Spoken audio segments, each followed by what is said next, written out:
Patrick Tuohey, the Show Me Institute, is joining us in the studios here on KCMO Talk Radio 95.7 FM. Good morning, my friend. How are you? I'm doing great. How are you? Well, the Kansas City Star, I just saw this, published an article that you wrote, which was a response to one of their editorials. Yes. So I give credit where it's due. Yeah, good for them. The editorial in the Kansas City Star that dropped over the weekend was titled as follows: A tax lesson we can't afford to ignore from the Kansas City blizzard and the California fires. And what they write here in part is that we can and must learn a lesson from both emergencies, our blizzard and the LA wildfires, which is this: everyone hates the government until disaster strikes, and then government becomes essential and must be paid for. So is the moral and thesis of their editorial that California doesn't have enough government? It seems to be a pretty two-dimensional argument, which is you want government services, so you're going to have to pay for it. And again, at the two-dimension, very surface level, that is true. But it doesn't discuss, well, what are we getting for the money we're already paying? And so my response was to make the point that we're not nihilists or anarchists if we're suspicious of government or if we want accountability. They make a lot. California charges an awful lot for people to have the pleasure of living in that state. The people are completely justified in saying, what are you doing with the money we're already giving you, before they agree to hand over more. Yeah, if you come out of the California wildfires and you think that, well, if only they had more tax dollars to spend, it would have been okay. I mean, you're just clueless. And it's not right. And it's not just the money. It's the policies you're enacting or not following through. Yeah. It's the regulations you put on people's ability to rebuild or build in the first place. It's not just a dollar figure. It is such a frustratingly limited argument to simply look at government as money in, services out. Mm-hmm. That is a great way to look at it in one respect, but it's so limiting. And we need to look at what are we getting for the money we put in. And that's the point I was trying to make. And it's very, very naive. Let's be honest. There are a lot of people who will say, well, government is just, what we decide to do together. And again, that's very Pollyannish. We have understood for decades now that the principle of public choice theory, which is a bureaucracy, corporate or public, kind of develops its own interests. Government unions have their own interests that are different than just merely public service. And so we've got to understand that government can do great things, but that doesn't mean that government always does great things. All right. So, you look at Kansas City, we've got the 1% tax, right? That everyone who works or lives in Kansas City has to pay. You have some of the highest sales taxes in the entire region. As you guys have written about, the sales tax on Broadway in Kansas City is higher than the sales tax on Broadway in New York City. That's right. So how much more does Kansas City want to clean the snow? I'm glad you mentioned that. Years and years ago at the Show Me Institute, I had a friend of mine who lived in Manhattan, New York, send me a receipt for a McDonald's Big Mac or something like that on Broadway. And so I made the point that, it's more expensive in Kansas City than in New York.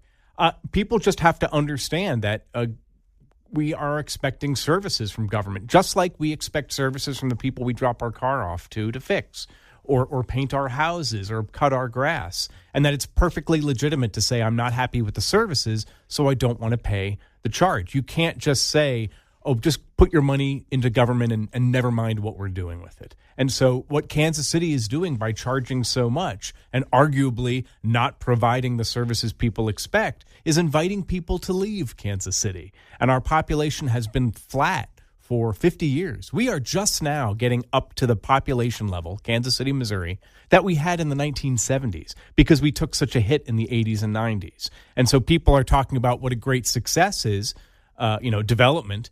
And again, it's good, but we have been flat for 50 years while our neighbors, Raytown, Liberty, Kearney, all of Johnson County have been growing gangbusters because our tax policy in Kansas City is chasing people away. And the services do not live up to the amount of tax dollars you end up paying, right? I mean, it's one thing if you said, hey, I've got this incredible lifestyle courtesy of the amount of taxes I pay. Right. But I mean, we got the property crime issues, we've got the homicide issues, the pothole issues, the trash issues. I mean, some of them are getting better. I do think there's been progress on this stuff. but it's not like you got this utopia. No, there are plenty of places left of center cities, Denver, maybe Minneapolis, that pay a lot in taxes, but feel that they're getting the appropriate amount of benefits for it. In Kansas City proper, you can talk to plenty of people on the left who aren't necessarily advocates for smaller government, but will tell you that they don't feel that they're getting their money's worth. And it's because of lots of reasons. But it's because often government gets distracted by things that aren't basic services. We need a police system. We need a court system. We need infrastructure. Those are things that the government has to provide. But worrying about stadiums or economic developments, giving subsidies to any hotel operator that comes along is not a core service. Yet we spend so much money or give away so much money, and so we don't have money left for plowing the roads or paying police officers. Yeah. It's really that simple. In the last few minutes, Patrick Tuohey is here with the Show Me Institute. I want to ask you about Jeff City. They're obviously getting underway there with the new governor, Mike Kehoe. If Patrick Tuohey could wave his magic wand and get them to focus on something that they missed the last 4 years under Republican leadership, what do you want him to do? I mean, I would love if the state government undertook an audit of all the agencies, and not just kind of looking at the top line budget numbers, but actually went into a forensic auditing, very careful, and say, where is this money going? Are we getting a return on our investment? And then use that to make decisions. Governor Parson was very bad at spending money, or rather very good at spending money, I should say. And so the budget ballooned. Now, he was good at keeping us on cutting taxes, but it's not enough just to cut taxes. That's popular. It's important. But the Republicans in Jeff City have got to do what they haven't done over the past 5 years, which is cut spending. Make those tough decisions, or we risk ending up in the situation that Kansas was in a few years ago, where the government cut taxes without cutting spending and then had to deal with all the fallout of that. And Democrats got themselves a lot more power in Kansas thanks to that failed experiment. And I'm not advocating, I'm not making the argument that everything Democrats said was true. Kansas was hit by economic downturns in their two biggest industries, agriculture and aeronautics. But the fact is, Republicans need to make sure that government is smaller and also government is competent. And people aren't going to give you a pass just for making it smaller or for cutting your taxes. They expect some things from government. Republicans have to understand that and deliver. And so Missouri needs to figure out what should it be doing and then get rid of everything else. There is a push, I guess, to eliminate the income tax. Yeah. You think that'll get done?